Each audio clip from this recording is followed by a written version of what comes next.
함께 보실 말씀 마태복음 9장입니다. 마태복음 9장 1절에서 8절까지 우리 다 같이 합독합니다.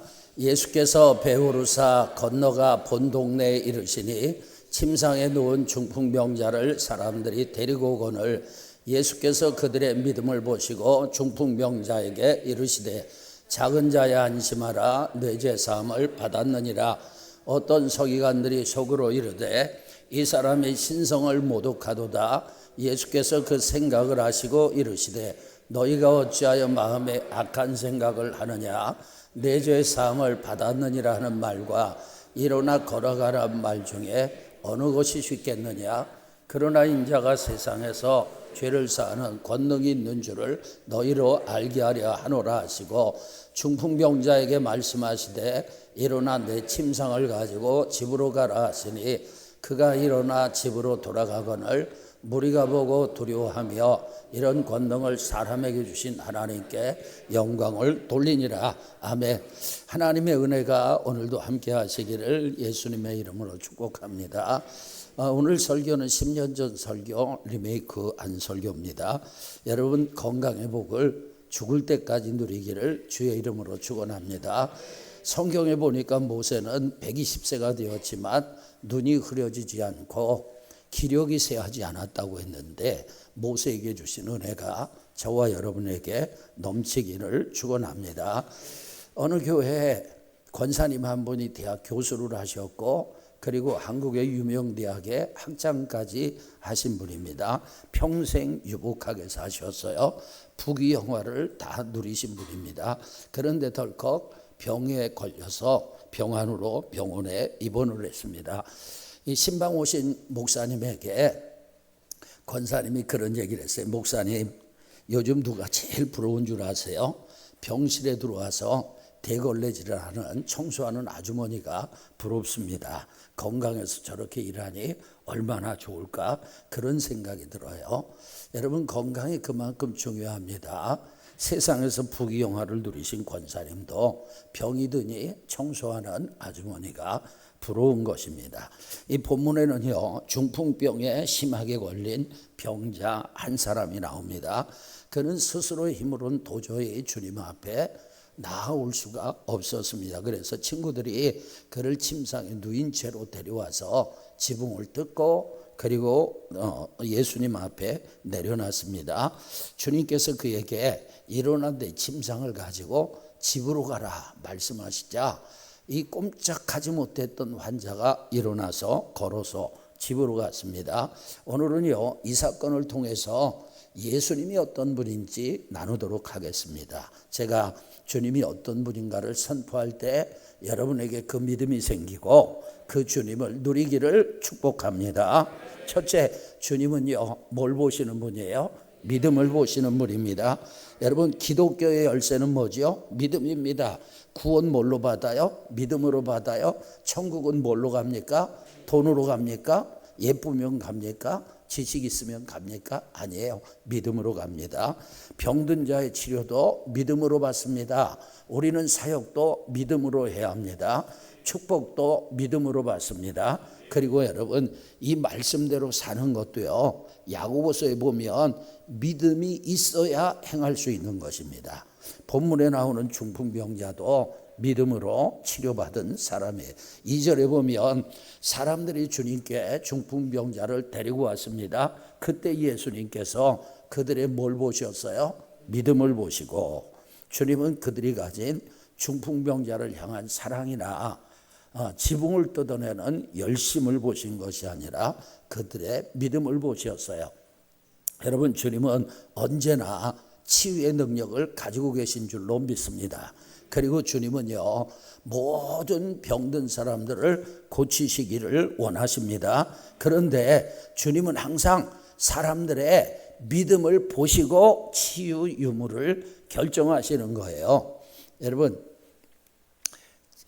미국의 윌마라는 자매가 세상에 태어났어요. 윌마는요 아기로 태어날 때부터 절름발이었습니다. 커다란 장애를 가지고 있었어요. 윌마는 오빠들과 언니들이 밖에서 즐겁게 뛰노는 시간에도 다리에 보조 부목을 하고 혼자 방 안에 남아있곤 했습니다. 하루는 윌마가 부모님에게 물었어요. 이때 부모님이 훌륭한 대답을 했어요. 엄마 아빠, 나도 다른 아이들처럼 저렇게 뛰어놀 수 있을까요? 부모님이 아주 좋은 답을 했습니다. 윌마야, 내가 할 수 있는 일은 믿는 것밖에 없단다. 내가 뛸 수 있게 될 것이라고 믿는다면 하나님께서 그렇게 되게 해주실 것이야.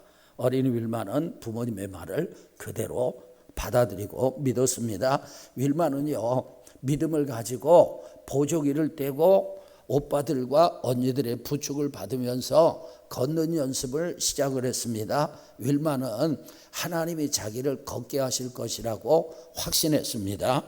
윌마가 12살 생일에 그는 부모님과 의사 선생님을 깜짝 놀라게 했습니다. 왜냐하면 보조기를 떼고 아무의 부축도 없이 혼자 힘으로 병원 사무실을 몇 바퀴 걸었기 때문이에요. 그때부터 윌마는 보조기를 사용하지 않았습니다. 이제 윌마의 두 번째 목표는 농구를 할 수 있게 되는 것이었어요. 농구 코치는 윌마가 농구 연습하는 것을 허락을 했지만 선수로 인정해 주지 않았어요. 그래서 다 낡은 유니폼을 줬습니다. 그러나 윌마는 자기가 농구 선수들과 함께 운동을 할 수 있게 된 것만도 감사하고 즐거워했습니다. 하루는 굳은 결심을 한 얼굴로 윌마가 코치와 이야기를 했어요. 만일 코치님이 매일 10분만 더 저를 코치해 주면 저는 틀림없이 좋은 선수가 될 것입니다. 코치는 웃었지만 윌마의 태도가 너무 진지했기 때문에 썩 내키지 않지만 승낙을 했습니다. 길지 않은 시간이 흘러서 또 윌마에게 기적이 일어났어요. 윌마가 이제는요, 그 팀의 주전 선수로 시합에 출전을 했습니다. 뿐만 아니라 그는 곧 가장 우수한 선수가 되었어요. 드디어 윌마의 팀은 주 챔피언 결정전 출전하게 되었습니다. 그때 한 심판이 윌마의 능력을 관찰하고 육상을 해본 적이 있느냐고 물었습니다. 그런 경험이 없다고 하자 심판이 한번 시도해 보라고 격려를 해 주었어요. 농구 시즌이 끝난 후 윌마는 육상 연습을 시작했습니다. 윌마는 항상 하나님께서 꼭 이루어 주실 것이라는 믿음으로 있는 힘을 다해서 연습을 했어요. 그리고 다시 기적이 일어났습니다. 이번에는 윌마가 주 육상 대표 챔피언이 된 것입니다. 그리고 16세에 미국에서 가장 우수한 청소년 육상 선수가 되었어요. 미국의 대표로 오스트레일리아 올림픽에 출전해서 릴레이 선수로 동메달을 땄습니다. 그리고 4년 후 로마 올림픽에서 100m, 200m 그리고 400m 릴레이에 각각 세계 신기록을 세우고 금메달 3개를 땄습니다.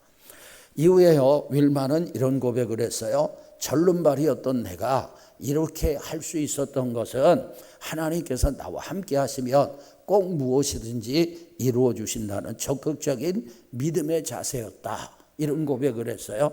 그러니까 여러분, 윌마가 걷고 뛰고 그리고 세계에서 가장 빠른 육상 선수가 될 수 있었던 것은 믿음의 결과라는 거죠. 여러분은 어떻습니까? 여러분은 지금 믿음을 가지고 하나님 앞에 나오셨나요? 여러분이 어떤 이유로 하나님 앞에 서든지 하나님께서는 여러분의 믿음을 확인하십니다. 여러분이 하나님께 예배를 드리든지 치유의 은혜를 구하든지 여러분의 문제를 하나님 앞에 올려드리고 도움을 구하든지 여러분은요, 하나님 앞에 반드시 믿음을 보여야 하는 것입니다. 여러분, 하나님을 만나고 하나님의 응답을 누리려면 믿음을 키워야 합니다. 여러분, 믿음은 하나님의 말씀에서 나오는 거예요. 믿음은 들음에서 납니다. 들음은 그리스도의 말씀으로 말미암는다고 했어요. 그러므로 여러분, 설교를 들을 때 귀를 기울여 들으시고 집중하시고 은혜 받기를 축원합니다. 또 성경을 읽으세요. 믿음이 자라려면 하나님의 말씀이 내 속에 들어와야 하는 거예요. 그러면 믿음이 자라고 하나님을 체험하게 될 것입니다. 두 번째, 주님은 어떤 분이냐? 작은 자에게 은혜를 베푸시는 분이에요. 2절에 보면 주님은 중풍병자에게 작은 자야 안심하라고 말씀하셨어요. 여러분 중풍병자는요, 중풍병 앞에서 작은 자였습니다. 그에게는요, 중풍병은 마치 큰 산처럼 느껴졌을 것입니다. 그런데 주님은 그 작은 자에게 은혜를 베푸셔서 그를 치료해 주셨어요. 그가 이길 수 없었던 큰 산 같은 중풍병을 이기게 하셨습니다. 주님은요, 작은 자에게 은혜를 베푸셨어요. 중요한 것은 작은 자였던 중풍병자가 주님의 도움을 받기 위해서 주님 앞에 나와 왔다는 것입니다. 우리는 세상을 살다 보면 자신이 작은 자라는 사실을 알게 되고 절망할 때가 있습니다.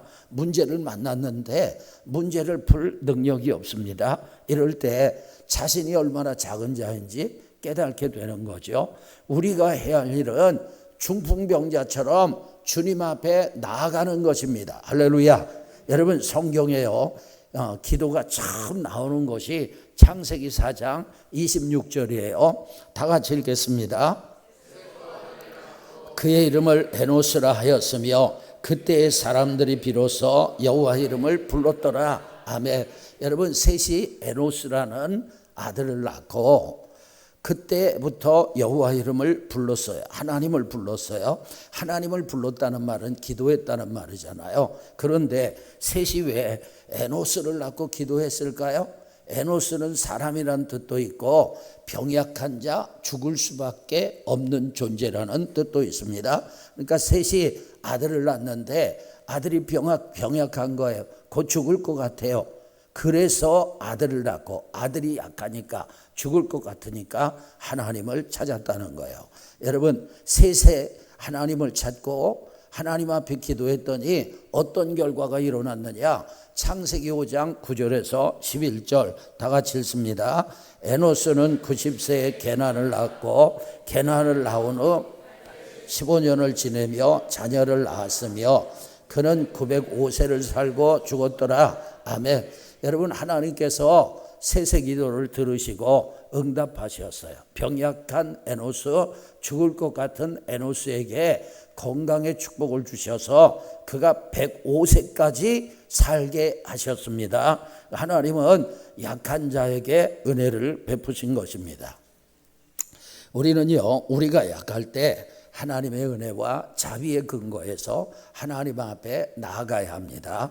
우리가 기도하면 하나님은 우리의 기도를 들으시고 약한 우리를 강하게 세워주십니다. 제 아들이 아주 어릴 때요, 아이가 자다가 몸에서 열이 펄펄 나는데 여러분 고열입니다. 이 아이들에게 가장 무서운 것이 고열 아닙니까? 아이가 사정없이 우는데 제가 어떻게 할 도리가 없었어요. 그 당시엔 지금처럼 응급실 가는 것도 쉽지는 않았습니다. 응급실 가면 가지만 저희가 돈이 없어요. 응급실을 갈 수가 없어요. 아이는 울지요. 경기를 합니다. 눈이 뒤집힙니다. 곧 죽을 것 같은데 어떻게 할 수 없어요. 그때 저는 아기를 붙잡고 기도했습니다. 사태가 시급하고 저는 무능하니까 기도가 간절해졌어요. 아이 몸에서 여러분 하나님이 역사하시니까 열이 떨어지고 울음이 잦아졌어요. 하나님은 약한 저에게 은혜를 베풀어 주셨어요. 우리가 약할 때 우리는 주님을 찾아야 합니다. 그러면 주님은 약한 우리에게 은혜를 베푸십니다. 세 번째, 주님은 어떤 분이냐? 죄를 사해 주시는 분이에요. 2절에 보니까 주님께서 중풍병자에게 작은 자야 안심하라 내 죄 사함을 받았느니라 말씀하셨어요. 6절에 보면요, 주님에게는 죄를 사하는 권능이 있습니다. 할렐루야. 여러분 중풍병자는 단지 믿음을 가지고 주님 앞에 나왔을 뿐입니다. 주님은 그의 죄를 사해 주셨어요. 그는 주님을 위해서 엄청난 일을 한 것도 아니에요. 주님을 위해서 큰 헌신을 한 것도 아닙니다. 단지 믿음으로 주님 앞에 나왔을 뿐이에요. 그런데 주님께서 그의 죄를 사해 주셨어요. 여러분 본문의 사건 뒤에 보면 주님께서 세리 마태의 집에 들어가셨어요. 우리가 잘 아는 것처럼 세리는 이스라엘 백성들에게는 죄인의 대명사 아닙니까? 뭐 지금으로 얘기하면 고리대금업자다 이렇게 생각을 할 수도 있어요. 그게 사실은 그냥 정상적인 공무원의 직무지만 그 당시에 이스라엘의 분위기가 그랬습니다. 본문의 사건 뒤에 보면 그래요. 주님께서 세리 마태의 집에 가셨어요. 그리고 죄인들과 세리들과 함께 잡수셨습니다. 바리새인들이 그것을 보고 어찌하여 너희 선생은 세리와 죄인들과 함께 잡수시느냐 이렇게 말했어요. 그때 주님께서 이렇게 대답하셨습니다. 다 같이 건강한 자에게는 의사가 쓸데없고 병든 자에게라야 쓸데있느니라. 나는 의인을 부르러 온 것이 아니요 죄인을 부르러 왔노라. 아멘. 주님은 죄인을 부르러 오셨어요. 주님은 죄인이 주님 앞에 믿음으로 나오면 죄를 사해 주십니다. 주님은 그 일 때문에 죄가 없으시면서 죄인의 모습으로 십자가에서 물과 피를 쏟으시고 죽으신 것입니다. 할렐루야. 간혹 이런 사람이 있어요. 내가 술 끊고 담배 끊으면 교회 가겠다 말하는 사람들이 있는데 그런 분들은 교회를 잘 몰라서 그런 거예요. 그냥 교회 오셔서 술 드셔도 돼요. 그런데 은혜 받으면 끊어집니다. 교회는요 이미 의로워진 사람이 나오는 것이 아니라 죄인이 와서 의롭게 되는 것입니다. 죄인이 교회에 와서 주님 만나면 변화되고 의인 되는 거예요. 어떤 사람이 나는 병이 다 나으면 병원 가겠다 이렇게 말하면 어리석은 말을 하는 거죠. 환자가 병든 채로 병원에 와서 건강을 회복하는 것처럼 사람은 죄인인 채로 교회에 와서 의인이 되는 것입니다. 여러분 신앙생활을 잘하는 사람은요 하나님께 집중해요. 그리고 범사를 하나님의 시각으로 봐요. 그리고 사람들도 주님의 시각으로 볼 수 있어야 합니다.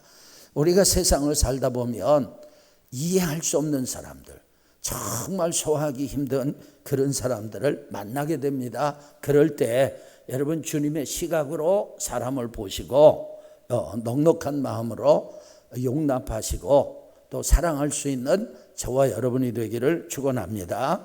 우리가 한 10년 전 러시아 선교를 갔었죠. 그때 그 호텔에서 몇 번 황당한 일이 있었습니다. 호텔 주인이 고려인이었어요. 우리와 같은 민족인데 첫날 밤에는 물 때문에 당황했습니다. 원래 호텔에 가면 냉장고 안에 한 사람당 하나씩 마실 수 있는 물을 넣어놓잖아요. 그런데 물이 없었어요. 그래서 물을 달라고 하니까 가져다 주겠대요. 그러더니 좀 이따 와서 받아가래요. 그래서 또 갔더니 기다리려고 하더라고요. 그러더니 복도에 정수기가 있으니까 점을 먹으라 그러더라고요. 그러더니 계단에 물이 있으니까 물을 가져가라. 그래서 물을 가지고 올라갔어요. 다음 날 밤에 숙소에 들어갔더니 청소가 안 돼 있어요. 청소 안 돼 있는 건 괜찮아요. 그런데 문제는 수건이에요. 수건을 갈아놓지 않았기 때문에 새로운 수건을 요청을 했습니다.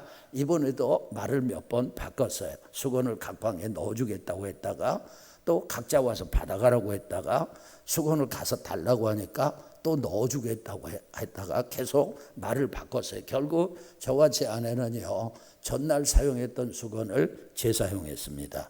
아마 다른 분들도 저와 별 다르지 않았을 거예요. 마지막 날은 체크아웃을 할 때 문제가 생겼어요. 호텔 직원이 어느 방에 벽에 문제가 생겼다고 돈을 요구해서요. 집사님이 보니까 벽이 깨져 있고 깨진 곳에 먼지가 수북히 쌓여 있어요. 이미 오래전에 깨진 것이죠. 그런데 호텔 직원은 벽 전체를 수리해야 한다고 수리비를 요구를 했어요. 그래서 우리가 한 것이 아니라고 했더니 너희가 하지 않았던 증거를 내놓으라 그러더라고요. 그러니까 윤영경 집사가 그럼 너희들은 이 벽이 괜찮았다는 증거를 내놔라. 우리 윤영경 집사가 똑똑해요. 자기들도 증거를 댈 수가 없잖아요. 근데 무조건 하여튼 수리비를 요구했어요. 몇 사람이 호텔에서 그 일을 처리하고 있는 동안 나머지 사람들은 차에서 예배를 드렸습니다. 예배 후에 제가 그 소식을 듣고 가서 그냥 돈을 주라고 했어요. 보증금 그래서 750루블 그 당시 하나로 약 15,000원 정도 되는 돈을 주고 왔습니다. 저는요 우리가 끝까지 싸우지 않고 돈을 주고 온 거 잘했다고 생각해요. 여러분 선교하러 갔는데 거기서 돈 때문에 싸우면 되겠습니까? 정말 못된 사람들이지만 주님은 그들도 사랑하시고 그들도 주님 앞에 나오면 받아주십니다. 여러분, 제가 베드로를 통해서 은혜 받는 부분이 있어요. 뭐냐면 베드로는 3년 동안 주님을 따라다녔고 주님의 수제자였잖아요. 그런데 예수님께서 잡히시자 예수님을 모른다고 3번이나 부인했어요. 부인만 한 것이 아니라 예수님을 저주까지 했습니다. 그런데 여러분, 그런 베드로를 주님은 찾아가셨어요. 그리고 다시 세워주셨습니다. 할렐루야. 결국 베드로는요, 위대한 사도가 되었어요. 그리고 마지막에는 십자가에 거꾸로 달려서 주님을 위해서 순교했습니다. 주님은 어떤 종류의 인간이 되었던 자신의 죄를 인정하고 주님 앞에 나오면 죄를 용서해 주시고 받아주시는 줄로 믿습니다. 주님은요, 죄를 사해 주시는 분이에요.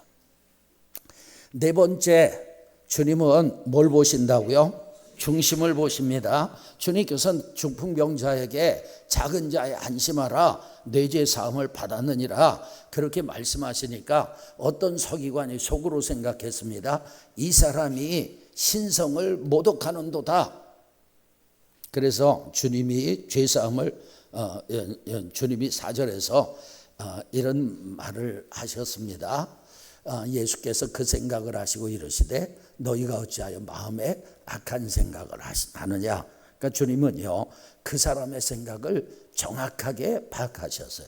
여러분, 주님이 보시는 것은 사람이 보는 것과 다릅니다. 사람은 외모를 보지만 주님은 중심을 보십니다. 사무엘상 16장에 보면 하나님께서 사무엘을 통해서 다윗을 왕으로 세우시려고 기름을 부으셨어요.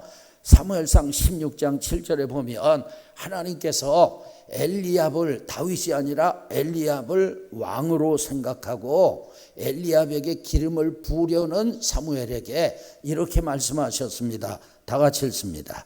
그의 용모와 길을 보지 말라. 내가 이미 그를 버렸노라.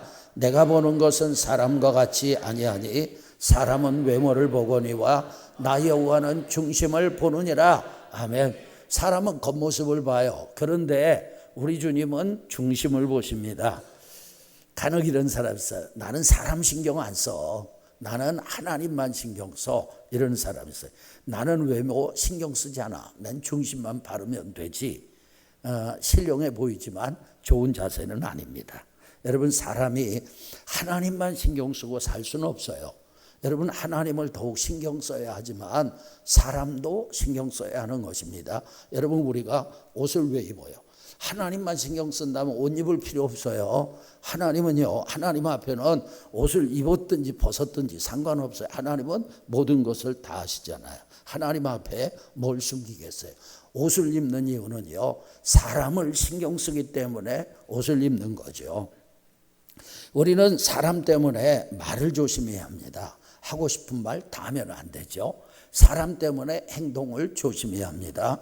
여러분, 모든 사람이 자기가 하고 싶은 행동을 막 한다면 세상이 얼마나 혼란스럽겠습니까?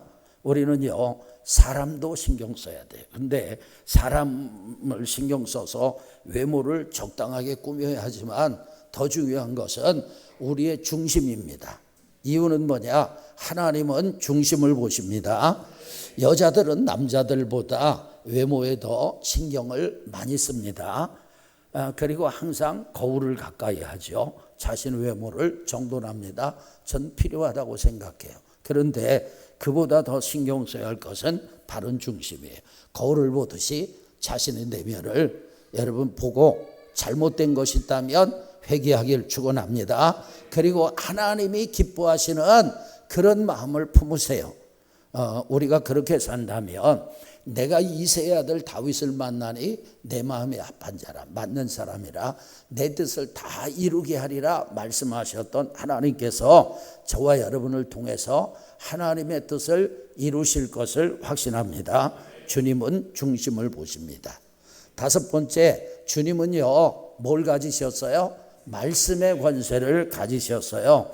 6절 7절에 보면 주님께서 중풍병자에게 일어나 내 침상을 가지고 집으로 가라 말씀하시니 그 사람이 사람들 보는 앞에서 여러분 침상을 가지고 집으로 갔습니다. 중풍병자에게는 일어설 능력이 없었어요. 그러니까 친구들에 의해서 침상에 실려서 왔던 것이죠. 그런데 예수님의 말씀이 중풍병자에게 임하니 중풍병자는 자기의 능력으로 할 수 없는 일을 하게 된 줄로 믿습니다. 말씀의 능력이에요. 우리는 하나님의 말씀의 능력을 믿고 하나님의 말씀을 사모하시고 사랑하기를 축원합니다. 말씀이 가라 하면 가고 말씀이 서라 하면 서야 합니다. 그렇게 살 때 복된 인생이 되는 것입니다. 세상을 창조했던 하나님의 말씀은 지금도 살아있고 운동력이 있어요. 그렇기 때문에 우리가 믿음으로 말씀을 받으면 그 말씀의 능력이 믿는 사람 속에서 활력 있게 운동력 있게 역사하는 것입니다. 주님은 말씀에 능력이 있어요. 미국의 한 초등학교에 전응아가 있었습니다. 그 아이는 아이들에게 따돌림 당하는 것은 물론 선생님에게도 관심 받기였어요. 그런데 그 아이가 4학년 되었을 때 대학을 막 졸업하고 담임을 맡은 알렉사라는 여선생님이 그 아이를 궁일이 여겨서 늘 관심을 갖고 아이의 손을 잡아주며 이렇게 말했어요. 너는 얼마든지 할 수 있어. 너에게는 숨은 능력이 있으니 노력하면 얼마든지 잘할 수 있어. 학교 다니는 4년 만에 처음으로 희망의 말을 들은 그는 선생님을 실망시키지 않으려고 열심히 공부했어요. 놀라운 것은요, 그는 모든 과목에 A를 받았습니다. 지금은 세계 명문 예일대학의 심리학 교수로 지능 분야에서 세계 최고의 권위자인데 그분이 바로 로버트 스턴버그입니다. 그가 쓴 성공 지능에 관한 책에 서문에 보면 이런 글이 있어요. 내게 희망을 주신 알렉사 선생님께 이 책을 드립니다. 여러분, 담임 선생님이 던져준 희망의 말에 힘이 있어서 전응아가 세계적인 대학의 교수가 되었어요. 하물며 하나님의 말씀이겠습니까? 하나님의 말씀은 그대로 됩니다. 아멘. 말씀은 능력이 있습니다. 하나님께서는요, 예배 시간마다 여러분에게 말씀하십니다. 저를 통해 말씀하십니다. 또 하나님은요, 성경으로 말씀하십니다. 내가 너와 함께한다. 내가 너를 도와주겠다. 두려워하지 말아라. 놀라지 말아라. 염려하지 말아라. 너에게는 모든 것이 합력해 선을 이루는 역사가 일어날 것이다. 내가 너를 사랑한다. 내가 너를 축복한다. 할렐루야. 하나님의 말씀은 위대합니다. 그대로 됩니다. 천지는 없어져도 말씀은 그대로 됩니다. 믿음을 갖기를 주의 이름으로 축원합니다. 따라합시다. 성경은 하나님의 말씀입니다. 우리가 성경을 읽으면 하나님의 말씀이 내 속에 들어오는 거예요. 그래서 우리 속에서 활력 있게 살아서 역사를 해요. 그래서 여러분, 성경을 읽는 사람에게 주님이 역사하시고 기적이 일어나는 것입니다. 6번째, 주님은 병든 자를 고치시는 분이에요. 할렐루야. 7절을 보겠습니다. 그가 일어나 집으로 돌아가거늘. 이 사람은 중풍병자였어요. 그는 스스로 주님을 찾아올 수 없었던 사람이, 그런데 주님을 만난 후 중풍병이 치료되어서 일어나 집으로 돌아갔습니다. 누구의 도움도 없이 스스로 일어나 스스로 집으로 갔어요. 주님은 이렇게 병든 자를 고치시는 분이에요. 마태복음 8장에 보면 예수님께서 베드로의 집에 들어가셨어요. 베드로의 장모가 열병으로 누워있는데 예수님이 손을 만지시니 열병이 떠나가고 여인이 일어나서 주님을 수종들었죠. 사람들이요, 귀신 들린 사람, 많은 사람들을 예수님에게 데려왔습니다. 그랬더니 예수님께서 귀신을 다 쫓아내시고, 할렐루야, 그리고 병든 자들을 다 고치셨어요. 병든 자들을 어떻게 하셨다고요? 다 고치셨습니다.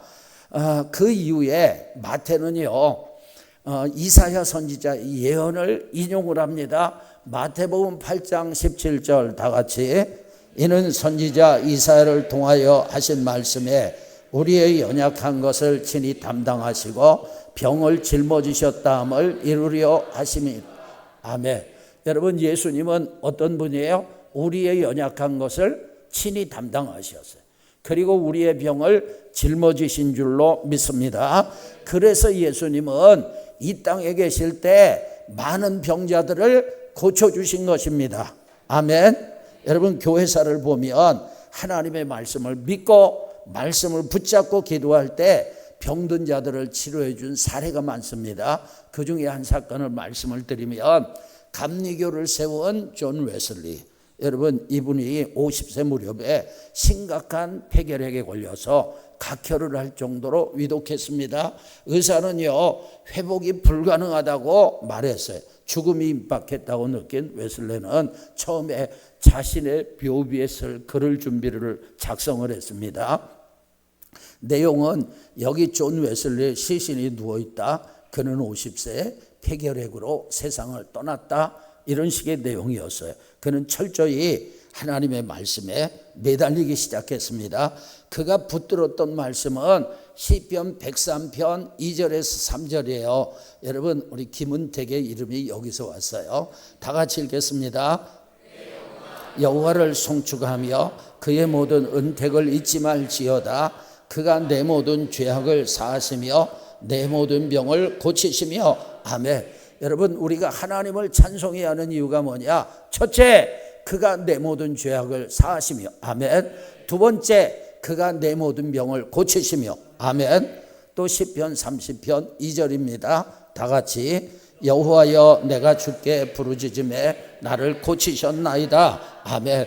그러니요, 이 말 두 말씀을 붙잡고 기도했습니다. 그리고 기적적으로 건강이 회복됐습니다. 이후 30년 이상을 더 살며 88세까지 왕성하게 복음을 전하다가 돌아가셨어요. 여러분, 기독교인이 의사를 찾는 것 어떻게 생각합니까? 의학적인 치료받는 것 그 자체가 잘못된 건 아니에요. 중요한 것은 우선순위죠. 여러분, 우리 예수님도 병든 자에게라야 의사가 필요하다 이렇게 말씀을 하셨어요. 의사는 병든 자를 위해서 필요한 거예요. 근데 우리는 범사를 하나님의 인도를 받아야 될 줄로 믿습니다. 무조건 병원 찾아가지 마시고 먼저 하나님의 뜻이 뭘까? 그걸 여러분 기도하며 찾는 것이 중요하겠죠. 그리고 회개해야 할 것이 있으면 회개하기를 축복합니다. 그리고 여러분, 하나님의 인도함을 받는 거예요. 병원도 여러분, 병원 간다고 다 고쳐지는 게 아니에요. 여러분, 처방은 의사가 하지만 치료는 주님이 하시는 줄로 믿습니다. 그래서 병원 갈 때도 기도해야 된다고 제가 말씀드렸잖아요. 우리나라에서 하여튼 세계적인 병원에서 한쪽 다리를 잘라야 되는데 환자의 반대쪽 다리를 잘랐다고 그랬잖아요. 여러분, 그래서 병원 갈 때도 꼭 기도하고 하나님의 은혜를 구해야 합니다. 그런데 여러분, 주님은요, 지금도 병든 자를 고치시는 줄로 믿습니다. 제가 이 며칠 사이에 우리 교인들 간증 두 가지를 들었어요. 한 분은요, 지지난 금요일 주님께서 권사님 한 분을 치료하셨대요. 이분이 울렁증 때문에 밥도 못 드시고 또 잠도 잘, 냄새도 못 맡으시고 그러셨는데 금요 기도회 때 기도하다가 주님이 치료해 주셨대요.